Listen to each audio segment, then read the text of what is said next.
Yesaya 2021 Royal Dynasty kama wana supera mushe. Buyaka. Aya mawana ya mana. Soja. Aizia. Basi usamire kama kushanda shanda unitarisirwa hizi. Mawana. Ombe. Buyaka. Bachatu buyaka endo ovunaka. Saka kuparidza. Womvo waridza. Saka ridza. Wow! Macha.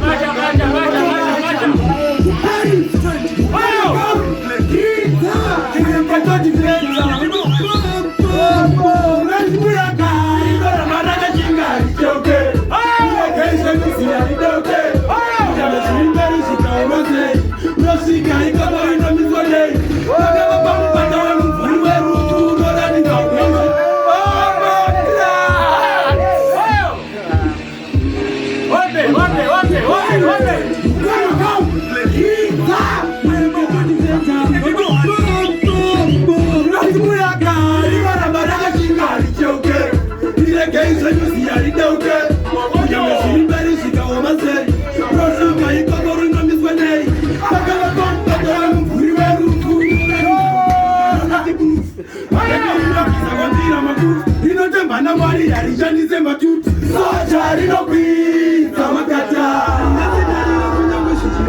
saka mushona na mtambo andiraze tariro kunyango sishirema soja rinopita makata andiraze tariro kunyango sishirema saka mushona na mtambo andiraze tariro kunyango sishirema midelino chekutanga rinotunga mitaushimi mese muchaviona kuti soja mukunzi mapanga kukirilera songo ko jamuri kunzi wakira gorira ro para sniper nikaporenga murumba kunge paipa ana ingo boroga kana sniper asikuti so jambo pinga basoetwa Sikia, unajua nini? Huyo kijana anaitwa Buyaka. Mnyama, simba. Kumamake, sikia hizo ngoma kumake za Afrika, mtoto wa Afrika huyu. Aseta mtani. Hii inaitwa Somabili. Ndaenda.